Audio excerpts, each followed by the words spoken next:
Facing challenges and overcoming setbacks is part of doing business. Whether you have the expertise to survive them or not could mean the difference between success or failure. Welcome to We Are Women, featuring revealing conversations that provide invaluable insights into the success secrets of female masterminds. A must listen for every entrepreneurial woman. Now here's your host, Janeen Vosper.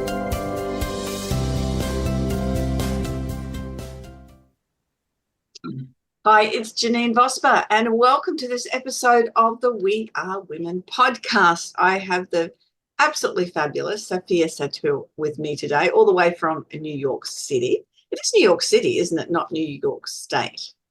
Well, I'm not in New York City. I'm in the outskirts of New York City, but I am in New York State. New York State. Yes, I got tricked up with booking a concert there one time, so I'll go into that. We're just having a conversation about how confusing that is for some of us. So Safia is a business and marketing coach who helps women entrepreneurs escape survival mode and build profitable, freedom-first businesses using her signature REACH50 Framework. And over a decade of experience, she teaches service-based founders to create sales ecosystems that grow on autopilot. I love the sound of that. That was one of the reasons I wanted to have the conversation with you, because we just get so busy in our own workplace and we want things to be working without us being there. So that means it allows them to scale sustainably without burnout or being tied to their business 24/7. And as an avid traveler and spending a lot of time away from my business, I absolutely love that. Welcome, Safia. Thank you so much for having me. I'm so excited to have this conversation. I'll go into the New York thing before we go anywhere else. I was heading to New York City and I saw the Doobie Brothers were playing in New York. Okay. Without checking where they were playing in New York, I booked tickets to attend the concert and I'd missed out on it here in Brisbane. And then when I did the research, it was 8 hours by train to the city where they were playing, and it didn't fit in with our travel plan. So I had to, forego missing the Doobie Brothers. And that was the first concert I ever went to when I was 16 years old. Wow. Absolutely loved them. And so hopefully at some stage they may, not retire or drop off the planet and come back to Brisbane. And yes, so that was a reminder that New York City and New York State, it's New York. It's different places. But I love New York City.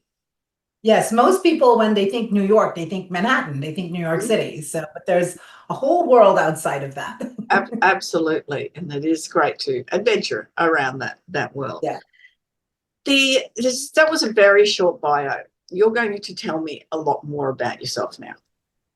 Oh, that was a short bio. Okay. I prefer it when my guests talk about themselves and explain. One thing to say that you help people do that, but I don't know, who are you? We haven't met before. What's your experience and why is this so important for you? Well, I guess let me start with the middle of the ground answer. Not the too long, not the too short, but first and foremost, I'm a mom of three. I come from a long line of business owners. I've grown up in businesses. Ever since I was little, I remember being like at the cash register at my family store, just always knowing that like there was a business, not somebody going to a desk job, right? And then after I got married and I moved to New York, and then I had my first baby, I decided then and there that I did not want to go back to working a regular 9 to 5. I wanted to be home with my kid. I wanted to be present. I wanted to be able to, I never wanted to be at my beautiful Manhattan skyrise, view of the city. And then someone calls me and like, oh, he just made his first steps, or he just said this or whatever. I never wanted to miss out on that. So I did quit my corporate job and I just dedicated myself to being a full-time mom. Fast forward 1 year and I'm like, okay, there's got to be more to me than diapers and dishes. There's got to be more to me than that. And so like many women, we have this purpose that's bigger than just being a mom or just being a wife, and that nothing is wrong if, you don't like that is everything that you are right now in your world or ever, that's perfectly fine. But I think there's so many women that know, I want to fulfill something bigger. There's something like I love my family, I love my children, I love my what I have created here, but I know that there's a part of me that's meant to do something more. And I think that was the part of me that was really calling to me. And I was very young at the time. I had him at 24. So I was like, wait, hold on. I'm not done here. And so I started my very first freelance business. I knew going back to like a corporate job wasn't going to be it for me. I needed to find something I can do from home. So I started a freelance writing company. And then that was very successful for about 2 years, maybe like close to 3 years. Then I had my second baby. And this is supposed to be the medium version of the story. So I'm trying to That's okay. We've got an out. It's fine. but then I had my second baby. And that's when I realized that it was more for me. It was like I really wanted to be helping people. And I know that sounds super cliche, but I've always been the person that my friends will come to, my parents will come to, my coworkers will come to, my neighbors will come to. And I remember I was on the phone with a friend, and my son was there. He was little, and I was folding laundry, and he was covered in a pile of laundry. And I remember it was like a 2 hour long conversation. And then I hung up the phone and I said, gosh, I have got to get paid for this. Because she walked away like completely like mind blown. She would have never thought about that, laid out a solution. And I felt really great about helping her. But I'm like, wow, I'm really good at this. Where are these things coming from? They're just naturally coming to me. And so it was in that moment, I literally said, I got to find a way to get paid for this. And it was funny, but it was also very true. And something clicked in my brain at that point. I'm like, I wonder if something like therapy or, becoming a psychologist or, something like that would be good for me. So I started exploring that path. And again, long story short, I ended up landing on coaching. And when I learned about coaching, I realized that that is what I was meant to do because I knew that it was like, I remember them explaining it to me that therapy and stuff like that is fantastic, but it gets people back from functional, it gets people from dysfunctional to functional, and coaching gets people from functional to optimal.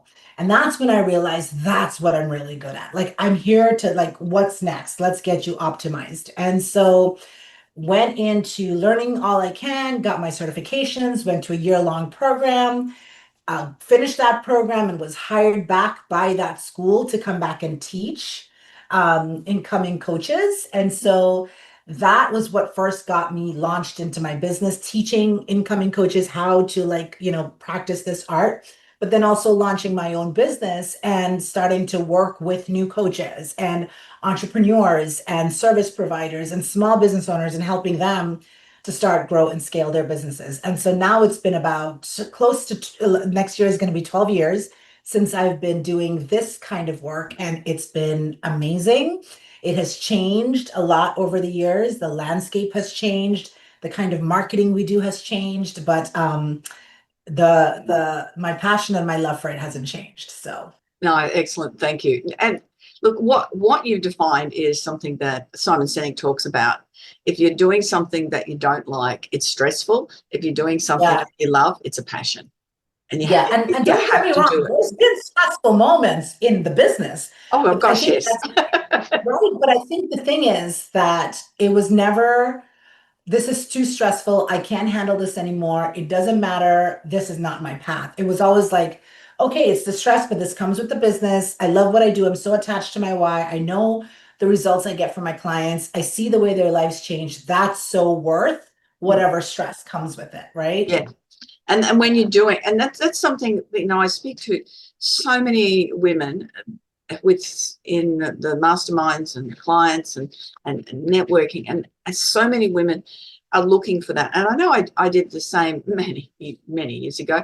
My oldest son is 42, so it was a while ago, but I remember being on and there's moments, defining moments, Sophia, that I remember being on a train with a girlfriend, and my first son was just a toddler.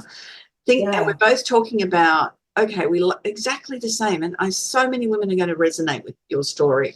We loved our kids, loved being mothers and doing all that, but looking for that more. And at that modern woman, that's what we do. It's not that our family, we want to neglect our family, but there's something else. We've got skills and abilities to do something else. And I remember thinking, well, maybe I could study architecture. I can't imagine that I would have done that now. But that was, we went through all of these different ideas to find something that, okay, what can fill the bucket a little bit more? And, for me, enabling, my mission is to enable people to do what they don't believe is possible. So for me, that gets me up every single day. Yes. It's just seeing people achieve, and it's the same with you. So yes, there's stressful moments, but it's the passion to do it. It makes it easier. So when you got to get that done, there's a deadline, and I need to work on a Saturday or Sunday, then fine, I will do that. Not a problem. Yeah, exactly. Yeah, I agree. So I'm glad you went through that story, because I'm sure there's so many women listening who are going, yep, that's exactly how I feel, and feeling that sense of there's something bigger out there. Yeah, and I feel like if someone is going through that listening right now and they haven't figured out what that something else is yet, or they might be feeling torn or conflicted or feeling guilt, and I will tell you, I'm pretty sure every woman, mom in business felt this at some point. They will probably be contemplating, well, will this mean that now it will come at the cost of my family? Now it will come at the cost of, my free time and spending time with my kids and da da da da.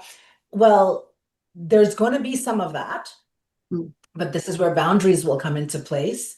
This is where setting things up right will come into place, and that can be hard sometimes, but the bigger picture is, how happy will you be in the long run if you starve that calling within you, right?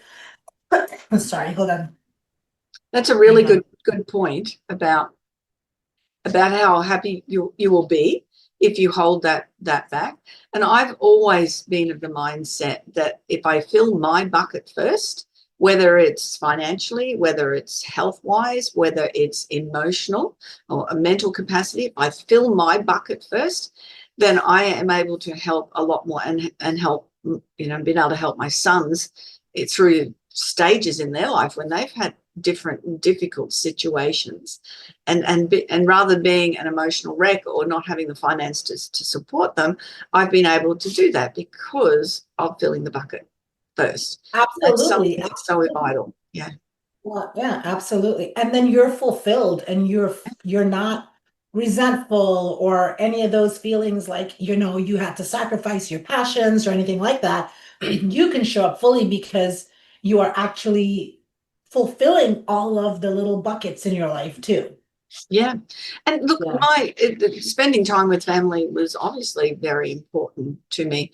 And part of that was I was the soccer coach for a couple of years, because you have the time, and then figuring out what you can delete out of your life that is not a priority. Fortunately, when my sons were being raised, we didn't have social media, and we wouldn't waste hours a day scrolling through things or commenting or looking at stuff that's another thing that's causing the stress. We would just do what we were doing, and that was a blessing that we didn't have that extra component. And there's a lot of extra things that into running businesses now that we didn't have in the past either. I mean, 12 years ago, when I started this, things have changed so much. Even though I was utilizing social media, the way you utilize social media now has evolved so much too. And every year, and that's another topic that I'm really passionate about, because I do believe that if you do not have a social media presence, if you don't have some sort of a digital footprint, you're doing your business a disservice in today's economy and in today's world. But things have changed and evolved so much from when it was just posting on in Facebook groups, right? Like it's completely evolved now. So things are always changing in the marketplace. And so, there's things that you have to be on top of and willing to pivot and willing to be able to be adaptable if you want to stay in the game as well. Just on the social media, now we're talking about how people can save themselves time and put things on autopilot. So social media is a big thing, and it's so easy to get distracted. What's systems or even just how you can emotionally apply that to yourself as well as setting up a system? Yes, such a great question. So I think with social media, you have to know what your goal is, right? Like, what are you using social media for, depending on the stage of business that you're in? If, let's just say, you are starting your business out for the first time and you're looking to build an audience, right? You're looking to build an audience to build brand awareness, and you're leveraging social media. When you're in that stage, the type of content that you will want to be pushing out is going to be slightly different. The amount of content you're going to want to be pushing out is slightly different. So it might require a different system from you. So in that bucket, a system can, very, very simple system can be batch creating your content like once a week so that you don't have to be on every single day. And so therefore your content is getting posted, you're getting into the algorithms, but you are not in it every single day. Right? That's one of my favorite words, Safia, batching. Yes. People say to me, how come you've got so much content? And they've been saying this for years. And I go, well, I'll just go right this afternoon. And it's so funny when I make videos, it's after a hairdresser day. I'll go to the hairdressers, and then I'll spend 2 hours making 15 videos on, a 60-second business bite on a particular subject. And then it's done. Exactly. Listen, I don't like getting dressed up every single day. I mean, I like to, but I don't want to. I'm behind my desk. I'm doing client work. I'm running ads. I'm helping people run their businesses. And so what I do is I'll know a certain day of the week is my dress up day. And and I do not want to waste my hair and my makeup. So you better believe I'm getting those videos created. I am so with you. And it makes a lot of sense. I do videos on my hairdressing day. Unfortunately, I only go once every 8 weeks, and that is the day that I make the videos. There you go. Exactly. And if you have the resources as well, if you have a VA, or you have a family member or a younger child, they can help you create the graphics. And then have the graphics, in a drive somewhere. This is all part of a system, right? I think there's a lot of people that are operating their businesses on emotion and on, and this might come off a little bit wrong, but on intuition, like, oh, I just feel this inspiration to do this today. And that's great. Create when you feel that inspiration, because sometimes that is the best work, but that's not sustainable. Yeah. That's not sustainable. Because you're not going to constantly feel inspired. Not every single day you're going to be living in this world of inspiration and then be pumping out content. And you might start writing that thing, or start with the idea, and then you get distracted, or whatever the case may be, and it's this half-baked idea. Versus when you have a dedicated time, and I literally block time out in my calendar to allocate to this part of your marketing, because this is an essential part of brand presence, is your marketing, right? So that could be and it doesn't matter what stage of your business, beginning, it's accelerated, wherever, that could be a system in place. It can get more complicated, or more, not complicated, or more sophisticated the more advanced you get, in terms of having a team, in terms of having AI do some of that for you, in terms of just having tools and softwares, things like that, helping you in terms of having even ads.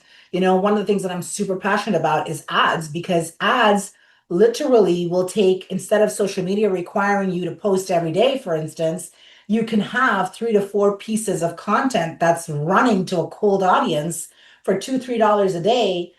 and that same piece of content can be getting out into all of the world, seeing a new person every single day, versus in the organic algorithm, it dies out after a day or two, right? So ads could be another great system that you can implement. Yes, and knowing how to do that well is extremely important. Otherwise, you just waste money on doing ads. And a lot of people have said, "Oh, I've spent so much money on ads," and then you look at the type of marketing they're doing, and rather people don't think about what is the outcome I want from this ad. They just Right. just advertise. Yes, yeah. Yeah. But it is, and yes, and having systems set in place, and as you mentioned, having VAs or someone else helping with it as well is extremely important. It's a lot of people starting out can't afford that, and prioritizing your time is the most important factor. Where's the biggest bang for the buck? And I know I've worked with people who may spend quite a few hours a week physically going into areas and physically meeting people in networking events. Yeah. So for me, that's highly valuable, because I can have a conversation and I have people work with me nearly immediately from a networking event. For me, standing on stage and presenting is highly valuable because it sets you up as an authority. But I see other people at these events and I'm thinking, you've just wasted 2 hours. For what you do, there's little value here. But if you created an authority blog and put that out on LinkedIn, or you did something to promote yourself in another way, you're going to get a bigger bang for your buck. And that's 2 hours could have spent for that. I'm so glad you said that, especially given that you like networking. I love it. And it's a value. A lot of people who love networking would not necessarily say you're not going to get your best bang for your buck networking. But I love that you said that, because I think this is where you have to be very in tune with your business and what your business needs.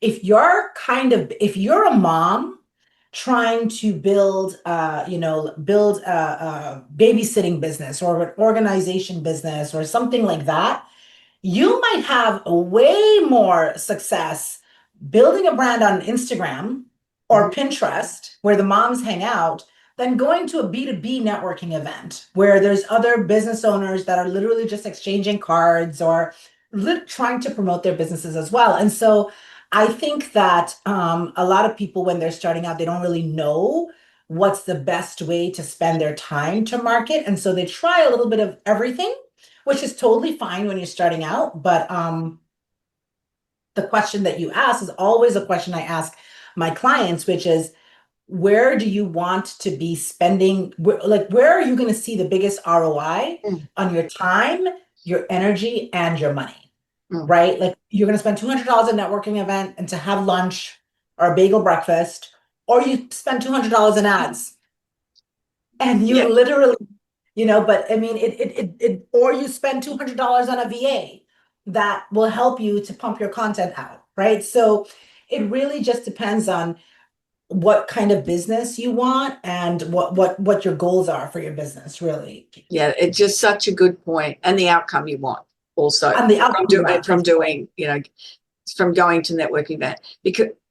Because again, people exchange cards and then those cards sit there for days and months on end without any action happening with them.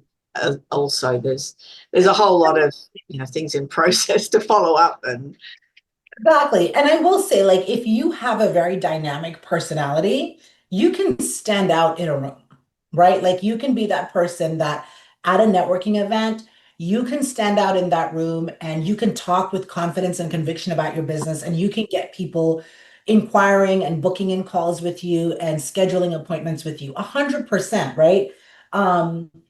But I find those people aren't going to networking events. Those people are using their voices to go live on social media or, like in other forums. But, even if you have that personality trait or not, you can apply that anywhere. Absolutely. And one of the things that I find, let me donate a couple of my books as a prize. Yeah. So you've got this opportunity to stand in the front of the room, talk about your business as well, or talk about yourself.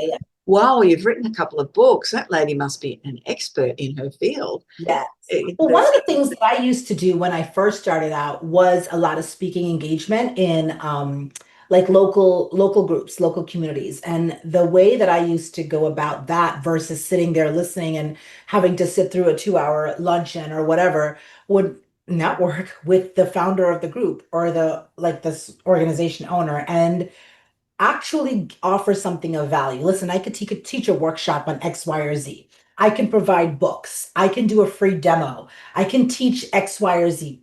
Do you have availability in one of your meetings for me to present? Mm, And a lot of the times, these groups are looking for ways to mix things up and to offer value back to their members and their community versus it being the same thing over and over. And those are great opportunities for the members within the groups to be able to showcase their skills, provide a little bit of value for the community or for the members of the group. And so it becomes a win-win. So, like there, it can work if you work it, is basically what I'm saying, right? You've got to know how to work it. definitely. And again, I keep going back to it. What's the outcome? If you're going to work it, what's the outcome you want? And they're Right. constantly thinking about what outcome. And, going to a networking event and throwing out business cards is not going to have the Yes. outcome that you Yeah. want. And it's building, and that's very much about building relationships. And we could do a whole discussion on that in particular. I was working with a client this week who's in HR. And she was doing most of her marketing on Facebook and Insta. And we had a discussion about that. But it was absolutely perfect because her clients are small business owners, cafes, tradies. Okay. So it's all the wives in the back of the business who are trying to get all the compliance for the HR. And they sit there at 8 o'clock at night once the house has settled down and they don't want to have to work and they're scrolling through and they come across great HR advice that they just don't want to deal with. So they hire someone like herself. It's not normally where you would think that, and as someone who teaches LinkedIn, I would, she has to have that set up as well, because when you Google a business, LinkedIn comes up first, or Google a name now. LinkedIn comes up before Google. But it was so sensible on her behalf because that's where her market was. Yeah, and I think that's such a good point. You have to know where your market is. Mm. A lot of my clients, when they're starting out, like some of my clients will come to me like, which platform? I'm like, you understand where your market is. So I saw an ad, it wasn't even an ad, it was a reel 2 days ago of an idea for a business, which is basically creating salt rooms. Okay. And you convert one of the rooms in your home into a salt room, and you just put some furniture in there, some sound, and literally charge people $150 an hour to come in and sit in your salt room. Right. That's a fantastic idea. And I think the thing that was really cool about that is the fact that really we are living in such a great time because there's opportunities for so many things. Business doesn't have to look the way it did 10, 12, 20 years ago. It's not this traditional path anymore.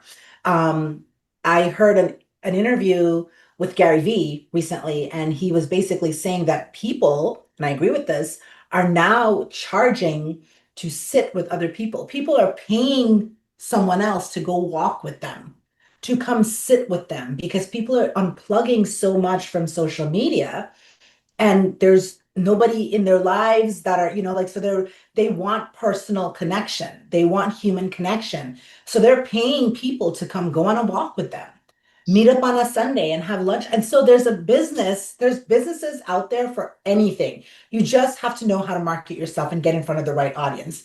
And so maybe the salt room is great for someplace like TikTok and Instagram because, that's the kind of content that you would see there. Now, if you're in HR, LinkedIn is a perfect place for that, right? But I would even argue that, these social media platforms, the more common ones like Facebook, Instagram, TikTok, those are more casual and yes, more common and more, for lack of a better word, more social, right? A place like LinkedIn has traditionally become synonymous with corporate, professional, executive. But I think that what we're seeing more and more is that when you show the human side of you, it doesn't matter what niche you're in. That's the side that people connect with. Ultimately, that's the side that people want to buy from. If I'm trying to apply at C-suite or try to, get a job somewhere, obviously my resume is going to be on LinkedIn. Obviously, I'm going to have professional things on LinkedIn. But what if I showed my personal side? What if I showed that this is how I am industrious, or I use my intuition, or I am with my kids, or whatever? And it tells you the kind of character this person might be and what kind of person, how they'll show up in the workplace as well. So, I Definitely think there's, the story part of it, and that defines your why usually yeah, as well. It's a part of the yes. whole package. That's one of the things that I have been loving doing in recent times is helping people develop their essence story. It's different. It's their why story that a lot of people go, oh well, what you gave me before with your family and why you moved into it business, that's a why story, but it's not really your essence story. Yeah. There's more to us than that. There'll be part, and you touched on it a bit with your family business and working in the business on a Saturday morning. So if you're building that essence story, you build more around that, and Yeah. then that reflects the why. You don't have to say the why, because Yeah. Well, the essence yeah. story demonstrates, and then somebody knows the true you, and that and so I rarely use the word passion because that will demonstrate it. Yeah, absolutely. I mean, and I feel like now that you mentioned that, I can even speak to that as to my why and what I do with women in business specifically, which is, building these freedom first businesses, getting out of survival mode and coming back to me being a little girl growing up in businesses and seeing this. My dad was always working. My mom was always working. And it was the mindset of, oh, when you have a business, you have to work all the time, right? You can be successful, but you have to work all the time. There wasn't much time for play. And, it's like, this is the business is important. You've got to do this for the business and that, and so it's like, and the few pockets of time that I would get with like my parents when it was like the store was closed or the business, was a holiday or whatever, was so precious. And but they were so tired. So of course it was their day off, right? So now, like relating it to where I am now in business and what I want to help women in business do, specifically because I've also went through that journey as well, where building my business, having three children, scaling and growing my business, there were those moments of like, I cannot do this right now with the baby, or I cannot do this right now because I'm in the middle of a launch, or I've got to do this and I've got to do that. And it's great to have those boundaries from time to time, but when that becomes the norm, where you're working and then when you unplug from work and then you're trying to put the kid to sleep and you're working on the laptop in the other room and like you just constantly plugged in. And I was just telling someone the other day, it's like when you're not in the business, you're thinking about the business. So it's like you're always on. That's one half of that survival mode, right? Like you have to be able to have that healthy detachment from your business and know that it's still going to function without you. Like I said it in the interview form, you know, your presence is supposed to elevate your business. It's not supposed to be the thing holding it up. And I Oh, think for a I lot, love that. I think that statement sort of says it all, doesn't it? yeah, Yeah, yes, yeah. yeah, And yeah. so many women feel like I have to be. They not feel like they actually do. In reality, they're the ones holding it all up. They're the ones running the team. They're the ones, typing the post, posting the post, recording the video, doing everything. And this isn't just about having support. It's about the systems that you put in place. It's about the structure. It's about how you build your business so that you can actually, even if you pause or you step away or you walk away, your business doesn't fall apart. Mm, yeah. And that's really a crucial. Those regular listeners will know that I travel quite a lot, Mhm. and whether it used to be overseas and now it's around Australia. And then they'd see all these posts happening and they'd see all this other stuff and they go, I thought you were away. But it's all Yeah, because of the systems behind the scene that yeah. you can do that. And that's why systems are so important to enable you to step away from your business. And that 100%. point of, even though you're not there, not being there in your head, it's so important, because otherwise it just becomes an absolute struggle. And if you're under that level of stress, it affects every relationship around you as well. Absolutely, absolutely. And if you're in that kind of stress as well, you can't even show up for the business fully to give the business what it needs to scale or to grow, right? Right. How do you set boundaries? Wow. How long's a piece of string? I know that's a very open-ended question. So I would say first you set the boundaries with yourself. And the way that I always start going, like the baseline of setting boundaries is knowing what you are and are not available for. Your boundaries can be, I am available to work for 2 hours on a Saturday morning without guilt. Yeah. If it goes over that, I have violated my own boundaries. I am not available for clients who default on payments. I am not available for social media posts that drain my energy. When the thing is, a lot of people talk about setting boundaries, but if you're not even clear on the things you are and are not available for, you'll never know when you're violating your own boundaries. And what we see happening so often is that we are usually the people that violate our boundaries more than anybody else. Yeah. And when that happens, it slowly chips away at your self-trust, because it's like, okay, well, I told myself that I wasn't going to work longer on a Saturday morning. I did. And then that becomes a pattern. And then it tells your brain, well, I can't trust myself to stick to that boundary. I can't trust myself to stick to that commitment that I make. And so I think the baseline of setting a boundary is first knowing what you are and are not available for. Now, And all the people I've spoken to, all of the people I've interviewed, nobody has ever clarified as simple as that and challenged people to set their own personal boundaries and be very specific about what is a boundary. And I'll just give you an example of one person who said, now I work from home, people are popping in all the time, and I tell them that I'm working and they don't respect it, or the husband comes in and wants them to do things, and they're pushing that external responsibility outside on someone else, whereas it should be their response. And that's why I wanted to give that, because I know that example, because I know a lot of women will be in that same situation, and that's their 100%. responsibility, not the responsibility of someone else. Yes, and I'll give you an example, like something I used to do when my kids were younger, when I was recording or I was going live or even on client calls, I would have a paper on my office door. And so they would know when this paper's on the door, mommy's recording. Mommy's like, you cannot disturb mommy. That was a boundary. And so they know, oh, she's on a call. One of them just actually snuck in and then very quietly left, right? Because they know that. And so I can't now get mad at my kids for walking in and disrupting my flow if I never set that boundary to begin with.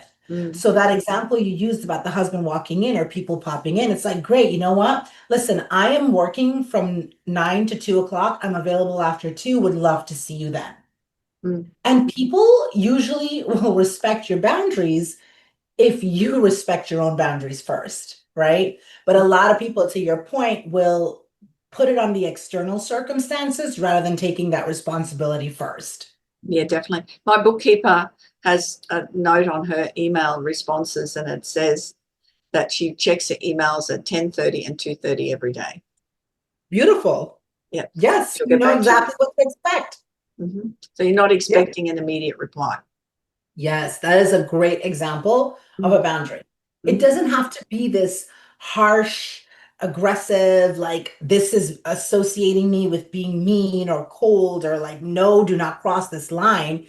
It could be a simple thing like that. So now I know if I email her outside of those hours and she doesn't respond to me, and then I send her a follow-up email, well, I'm waiting for your email.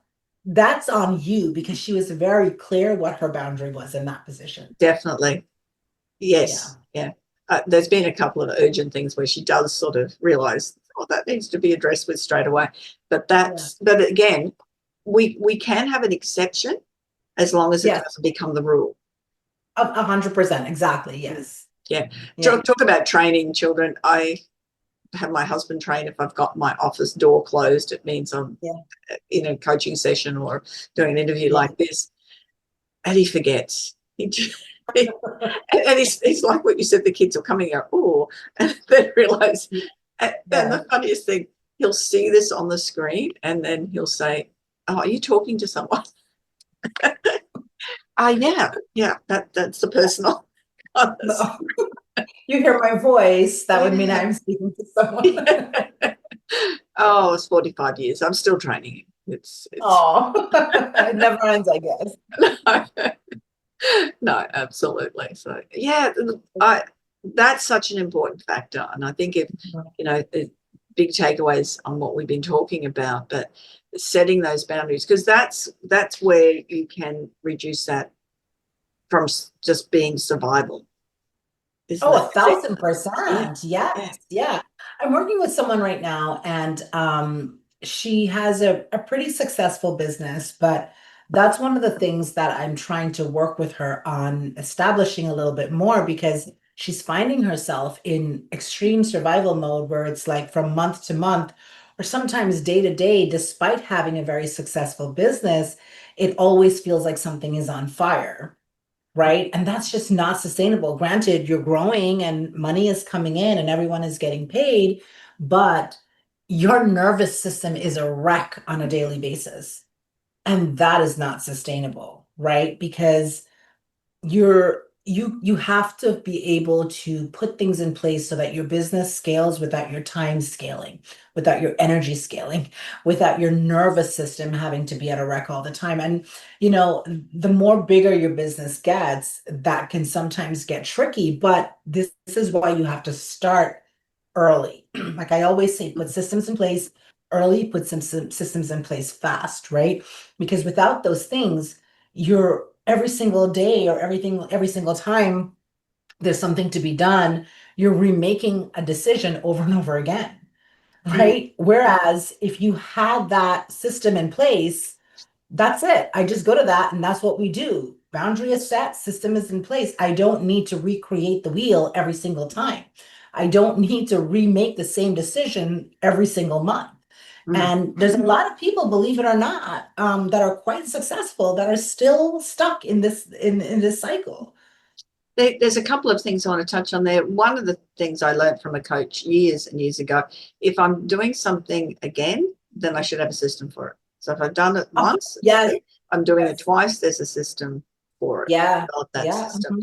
And when I put on my VA a couple of years ago now, I was able to hand her everything and go, here's the systems. And I didn't have to do a lot of coaching with her because it was all there already. I always say, like, you should be able to, someone could leave your team or something, you could go on a month-long vacation or something happens with your health or a family member and drop anybody into a role and they should be able to pick up and run things. And that was the other point that I wanted to touch on.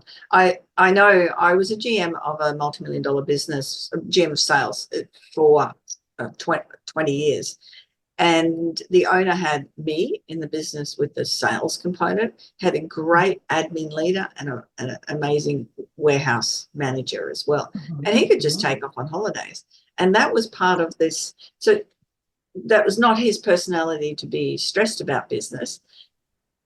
But if someone is that personality where everything is really stressful, that would be the recommendation, isn't it? That they hire someone to take over that role of dealing with the stress and manage the business for them, and they can step back and do what they're meant to be doing, especially if they're scaling the creativity of what's next.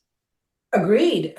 And the smartest thing you can do for your business is recognizing that, right? Like recognizing that I am not the best at this. And I need to outsource that. I need to hire that. Sarah Blakely, the founder of Spanx, said it really great, brilliantly when she said, hire your weaknesses. Like you should be hiring your weaknesses. As a business owner, you're not going to know all the things. And that's okay. You don't have to. It's not a shot to your pride. It's not a shot to how good you are or not. It's just, I'm not good at certain. This is why we have a bookkeeper. This is why we have doctors. This is That why was we my have first hire, was a bookkeeper, because that's not what I want to be dealing with. Exactly. And and a lot of times we think, okay, we need a lawyer, we need a bookkeeper, we need those essential roles, but you might also need, someone who can design on Canva for you. You might also need someone who can make appointments for you. You might also need someone who can like do your laundry or something. I don't know, I'm just making things up, but you have to know what those things are and understand that you don't need to be the one holding all those pieces together. And it doesn't always have to be when I can afford it or when I need it, because there's always going to be something else that's going to come up that's going to cause a bottleneck. And then you said the people's personalities that are like that. Maybe there is some truth that it's your personality, but I also think there's a lot of conditioning there. Like if everything in your life is chaotic, there's a chance you're bringing that chaos to your business, right? And that's only part personality. That's habits. That's, discipline. That's like lifestyle too, right? So you have to be able to be willing to have those honest conversations with yourself as well. Yes, definitely. There's so many points that we've covered. Yes, we went all over the map. We went from New York to Brisbane. This is why I love these conversations, because we get onto something and it's so relevant and so important for people to hear the information. We're looking at 3 major takeaways. What would you want people to definitely remember from this conversation?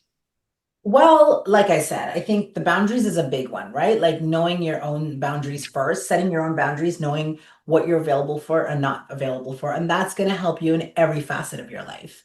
Systems, obviously, is the second thing, which is build systems in your home, build systems in your business, build systems with your health. Like talking about systems with my health in my notes app, I know what workouts I'm doing on which days. That's my system for my health. I know these are the groceries that I need this week in order to stay on track with my macros, right? So that's a system too. So build systems wherever you can. Make it fun. It's not always sexy. Make it fun. Because that is what's actually going to help you to get to achieve all the other things you're trying to get to. And I think the third thing would be, what would the third thing be? Maybe you can help me out with that one. What would the third thing be? And it was something I just took a note on too, that we were just talking about, that presence in your business. Are you the right person in the right person for the role? Yeah. Yes. And being the right person, I think more so than that is you not having to have to be the constant presence in your business. Yeah. Right? Like I said, like your presence should elevate your business. It shouldn't be the thing holding it up. And I will say that until I'm blue in the face, right? Like if you can't step away from your business and not feel like worried or guilty or panicked about it, then your business, you're not running, sorry to say it, but like your business depends on you.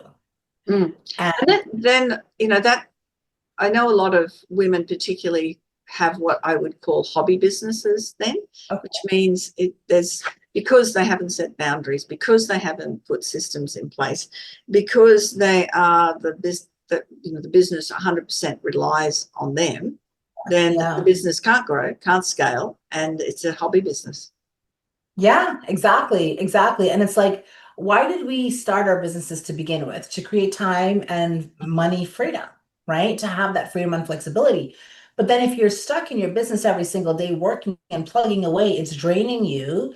It's attacking your nervous system, and you're not making the kind of money you want from it, then it's time to pivot. It's time to do things differently. And it doesn't mean, posting more content or hiring another, this, that, or the other, and investing in some fancy software. It could literally be like, okay, where are the gaps in my business? And sometimes you can't see that because it's like the tree is too close to the forest, or whatever that saying is, right? And sometimes you're so in it, you can't see it. And that's the wisdom in having somebody like a business coach, or having, a mentor or something that can be your blind spot and see those gaps for you.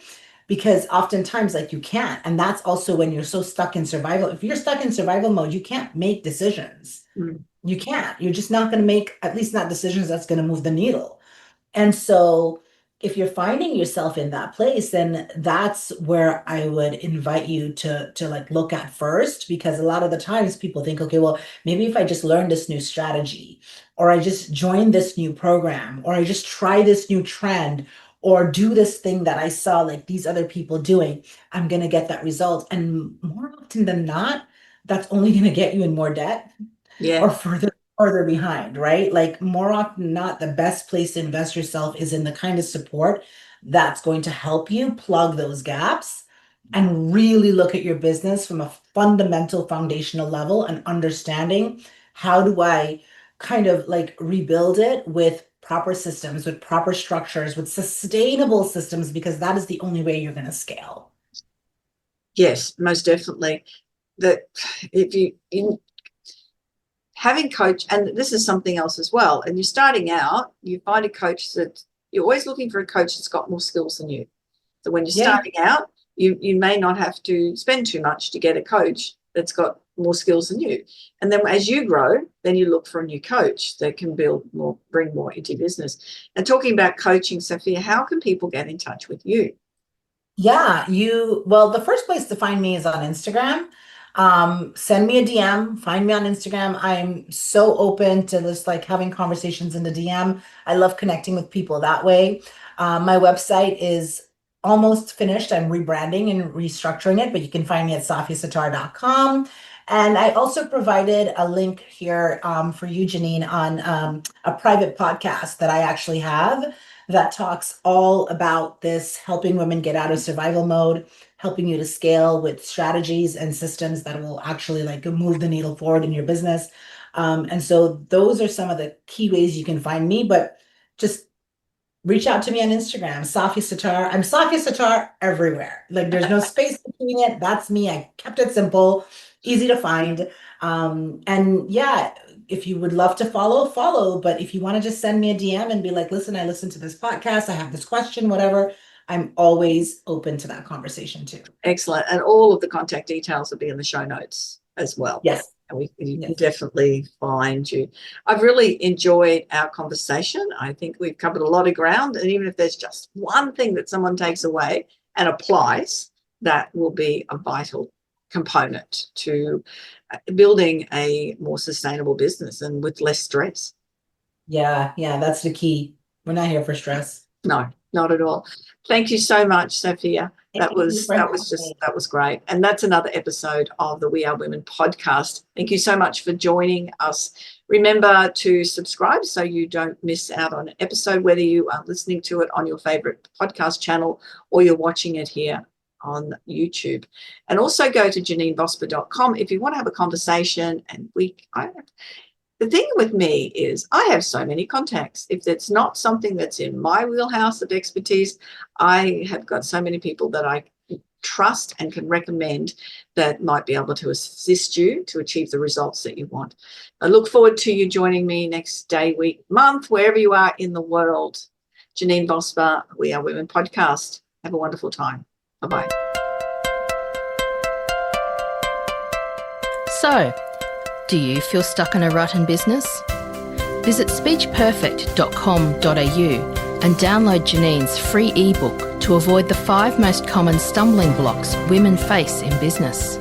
It's jam-packed full of tips to overcome the barriers that could be holding you back from the success that you dream your business will be. We would love you to leave a review of today's episode and share this podcast with other women in need of entrepreneurial inspiration. Subscribe to the next episode now and join the We Are Women community.